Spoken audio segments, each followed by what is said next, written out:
নমস্কার বন্ধুরা, সবাই কেমন আছো? আশা করি ভালো আছো। আজকেও আবার নিয়ে চলে এসেছি একটা পমফ্রেট মাছের রেসিপি। দেখতে থাকো আমি কিভাবে করলাম। এটা কিন্তু সর্ষে পোস্ত দিয়ে নয়, এটা আমি পেঁয়াজ আদা রসুন দিয়েই করছি। তোমরা দেখতে থাকো, বুঝতে পারবে মাছটা কেমন হলো। প্রথমে পমফ্রেট মাছগুলোকে ভালো করে নুন হলুদ মাখিয়ে ভেজে নেব। আর এখানে একটা মিক্সিংয়ে কী নিয়ে নিয়েছি সেটা একবার দেখিয়ে দিই। এখানে আমি মিক্স করে নিয়েছি, টমেটো নিয়েছি, পেঁয়াজ নিয়েছি, রসুন নিয়েছি। তোমরা চাইলে আদা ইউজ করতে পারো, কিন্তু আমি এখানে আদা ইউজ করিনি। এই রকম দাঁড়া করে নেব, না খুব মিহি না খুব বড়, এই রকম পর্যায়ে আমি কিন্তু এটাকে মিক্স করে নিয়েছি। দেখতেই পাচ্ছ, এটাকে করে আমি পাশে রেখে দেব।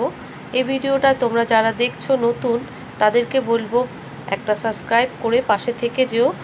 আর লাইক শেয়ার কমেন্ট করতে ভুলো না। অনেকে হয়তো লাইক করতে ভুলে যাচ্ছ, যখন ভিডিওটা শুরু হচ্ছে অবশ্যই একটা লাইক করে দিও। আমার মাছগুলো এক এক করে ভেজে নিয়েছি, 4 পিস মাছ আমি ভেজে নিয়েছি।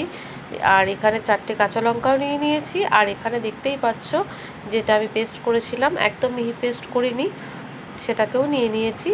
এটাকে এবার আমি যে তেলটাতে আমি মাছটা ভেজেছি, সেই মাছের তেলেই কিন্তু আমি রান্নাটা সম্পূর্ণ করব। তাহলে দেখতে থাকো। আমি একটু কালো জিরে নিয়ে নেব, হাতে একটু কালো জিরে নিয়ে নিয়েছি, রগড়ে নিয়েছি। এবার এই কালো জিরেটাকে কিন্তু আমি ওই তেলের মধ্যেই দিয়ে দেবো। বেশি তেল ইউজ করছি না, এটা থেকে যখন কষাবো ভালোই তেলটা বেরোবে, সেটাতেই আমাদের কিন্তু রেসিপিটা হয়ে যাবে। যাই হোক, আমি এখানে দিয়ে দিলাম পেঁয়াজ আর রসুন আর টমেটো। এই ছিল 3টে। তোমরা আদা চাইলে দিতে পারো, আমি কিন্তু এখানে আদাটা ইউজ করিনি। আমি বারবারই বলছি, আদাটা আমি ইউজ করিনি। যদি কেউ আদা পছন্দ করো দিতে পারো, তবে আদা বাদ দিয়ে যদি এটা রসুন টমেটো আর পেঁয়াজ এই 3টে জিনিস দিয়ে মানে এই মাছটা করো, দেখবে খেতে অসাধারণ হয়। একবার বানিয়ে খেয়ে দেখবে, সবাই কিন্তু বাড়িতে তোমার প্রশংসা করবে। খুবই সুন্দর হয়, খুব তাড়াতাড়ি হয়ে যায়। যদি বাড়িতে কেউ অতিথি আসে, তোমরা কিন্তু এই রান্নাটা খুব তাড়াতাড়ি করে দিতে পারবে। সামান্য কিছু উপকরণ ঘরে থাকা জিনিস দিয়েই তৈরি হয়ে যাবে। আর এখানে কোনো কিছুই লাগছে না, ঘরে যেটা আছে সেটা দিয়েই করব। এবার দেখো কত সুন্দর ভাজাটা হয়ে গেছে। এবার যখন তেলটা বেরিয়ে আসবে, আমি কিন্তু নুন এখানে দিয়ে দিয়েছি। যে যার পরিমাণ মতো নুন দিয়ে দেবে। আমি এর মধ্যে দিয়ে দিলাম হলুদ গুঁড়ো, বড় চামচের 1 চামচের মতো হলুদ গুঁড়ো দিয়ে দিয়েছি। এর মধ্যে দিয়ে দেব লঙ্কার গুঁড়ো, এটা হচ্ছে ঝাল লঙ্কার গুঁড়ো, একটু ঝাল হবে, একটু ঝাল ঝাল হলে খেতেও ভালো লাগবে। আর একটু জিরে গুঁড়ো, আর দেব সামান্য ধনে গুঁড়ো। যে যেরকম মাছ রান্না করবে সেই পরিমাণে কিন্তু মশলাটা ইউজ করবে। আমি যেটুকু মাছ নিয়েছি মোটামুটি 4 পিস, সেই 4 পিস মাছের জন্য আমার এই গ্রেভিটাই একদম মশলাটার সঙ্গে ঠিক, সেই জন্য আমি এই রকম পরিমাণে নিয়েছি। তোমরা চাইলে বেশি মাছ করলে বেশি মশলা দিয়ে ইউজ করতেই পারো।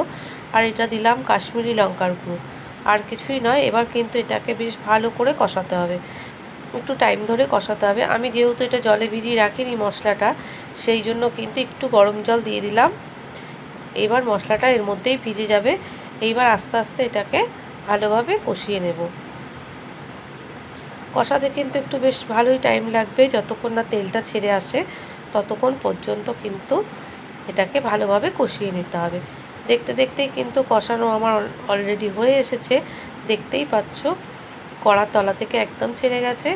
আর ভালোভাবে কষানোর পর গা থেকে কিন্তু তেল বেরোনো শুরু হয়ে গেছে। বেশ একটু ভালোভাবেই কষিয়ে নেব, যতক্ষণ না তেলটা ভালো মতো বেরোচ্ছে ততক্ষণ ভালো করে কষিয়ে নেব। তারপর এতে কিন্তু আমি জল ইউজ করব। একটু রসুন আছে, বেশিক্ষণ কষাতে হবে, কেন একটু রসুনের স্মেলটাও কিন্তু এর মধ্যে থেকে যাবে। যতক্ষণ না ভালোভাবে কষানো হবে, একটা কাঁচা গন্ধ থেকে যায় সব মশলার মধ্যেই, সেই জন্য একটু ধৈর্য ধরে তোমরা এটাকে ভালো করে কষিয়ে নেবে।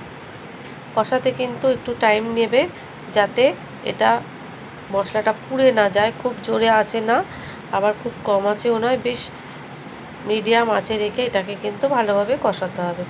মোটামুটি আমার দেখতেই পাচ্ছ কষানোটা অনেকটা হয়ে এসেছে, আর বেশিক্ষণ লাগবে না। এবার আমি কিন্তু এর মধ্যে একটু গরম মশলা দিয়ে দেব। জল দেওয়ার আগেই কষানোর সময় আমি কিন্তু এই গরম মশলাটা দিয়ে দিলাম। দেখতেই পাচ্ছ আমি কিন্তু বেশি ঝোল দেব না, সামান্য গরম জল দেব, যেটাতে মাছগুলো একটু গামাখা হয়, ঠিক সেই পরিমাণেরই জলটা ইউজ করব। তোমরা চাইলে ঝোল রাখতে পারো, আমি কিন্তু সেই পরিমাণ জলটা দেব না। দেখতেই পাচ্ছ অল্প জল দিয়েছি। আমার তো মোটামুটি কষানো হয়েই গেছিলো। এইবার ভালো করে জলটা একটু ফুটলেই আমি এর মধ্যে দিয়ে দেব মাছগুলো। কালারটা দেখে বুঝতেই পারছো খুবই সুন্দর একটা কালার এসছে। আমার যে কাঁচা লঙ্কাগুলো রেখে দিয়েছিলাম সেগুলো কিন্তু এবার দিয়ে দিলাম, কেন কাঁচা লঙ্কাগুলো একটু নরম হবে, মাছের সাথে সাথে খেতে খুব ভালো লাগবে। জলটা ফুটে ঝোলটা একদম ফুটে শুরু হয়ে গেছে। এবার আমি মাছগুলো দিয়ে দিয়েছি।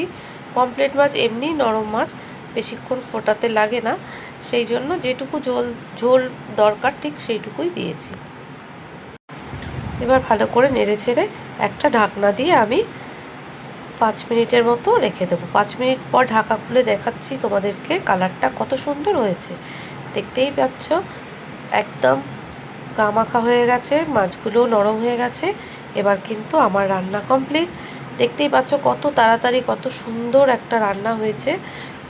এই গ্রেভিটা দিয়ে ভাত একদম কিচ্ছু লাগবে না, এক থালা ভাত কিন্তু তোমরা এই গ্রেভি দিয়েই খেয়ে নিতে পারবে, আর 1 পিস মাছ হলেই হয়ে যাবে।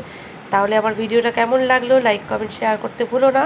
আর এতক্ষণ ধৈর্য ধরে আমার ভিডিওটা দেখার জন্য সকলকে অসংখ্য ধন্যবাদ। সবাই ভালো থেকো, সুস্থ থেকো। আমি তাহলে ভিডিওটা এখানেই শেষ করছি। Tata, bye bye. অনেক অনেক ভালোবাসা এতক্ষণ তোমরা আমার সাথে রয়েছো বলে, আর এতক্ষণ ধৈর্য ধরে আমার ভিডিওটা দেখেছো বলে। সকলকে বলছি একটা লাইক অবশ্যই করো আর একটা ছোট্ট কমেন্ট করো,